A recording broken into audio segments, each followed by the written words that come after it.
Praise the lord. దేవుని ఘనమైన నామమునకు మహిమ కలుగునుగాక. ప్రభువు పేరట మీ అందరికీ హృదయపూర్వక వందనాలు. ఈ ఉదయకాలము దేవుని వాక్యాన్ని విందాం. మత్తయి సువార్త 21వ అధ్యాయము 23వ వచనము. ఆయన దేవాలయంలోనికి వచ్చి బోధించుచుండగా ప్రధాన యాజకులను ప్రజల పెద్దలను ఆయన యొద్దకు వచ్చి, ఏ అధికారం వలన నీవు ఈ కార్యములు చేయుచున్నావు? ప్రియులరా, ఇక్కడ మనము జాగ్రత్తగా ఆలకిస్తే యేసుక్రీస్తు వారు యెరూషలేములోనికి వచ్చి యెరూషలేములో ఉన్న దేవాలయాన్ని చూచినప్పుడు మరి యేసుక్రీస్తు వారికి చాలా కోపం వస్తుందండి.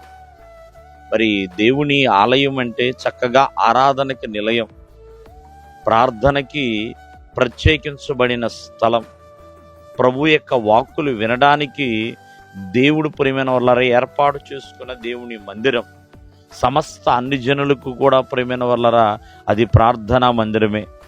మరి అటువంటి మందిరంలో చాలామంది ఆనాడు అధికారులుగా పెద్దలుగా ఉన్న వాళ్ళందరూ ఇష్టానుసారంగా ప్రవర్తిస్తా దేవుని మందిరాన్ని వ్యాపార కేంద్రంగా మార్చేశారు.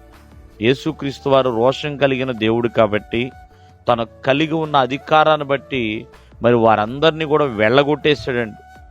తను ప్రేమైన వల్ల అక్కడ రోషాన్ని చూపించాడు, కోపాన్ని చూపించాడు.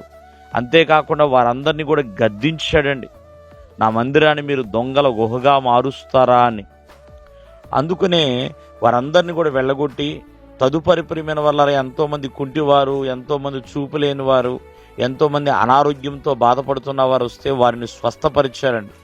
స్వస్థపరిచి ఆ దేవాలయంలో ఆయన బోధ చేస్తుండగా ప్రధాన యాజకులు ప్రజల పెద్దలు ఆయన ఎద్దుకు వచ్చి, ఏ అధికారం వల్ల ఈ కార్యాలు చేస్తున్నావు? ఈ అధికారం నీకు ఇచ్చినని అడగగా, ఎవరిచ్చారని అడుగుతున్నారు ప్రియమైన వాళ్ళరా. ఎందుకంటే ఆయన నిజమైన అధికారి అండి.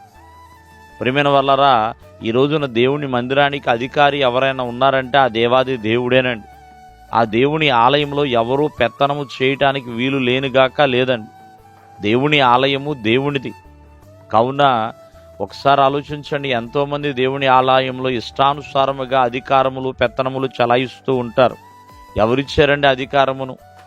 కావున యేసుక్రీస్తు వారు ఆయనకి అధికారం ఎవరు ఇవ్వాల్సిన పనే లేదండి. ఆయనే నిజమైన అధికారి కాబట్టి మరి అక్కడ ఈ 22వ అధ్యాయం కావచ్చు, 23వ అధ్యాయం కావచ్చు, 24వ అధ్యాయాలు కావచ్చు, 25వ అధ్యాయం కావచ్చు, ప్రియమైన వల్ల ఎన్నో ఉపమానాలను ఆనాడి ప్రధాన యాజకులకి పెద్దలకి ప్రియమైన వల్లరా తెలియచేస్తూ ఉంటారు.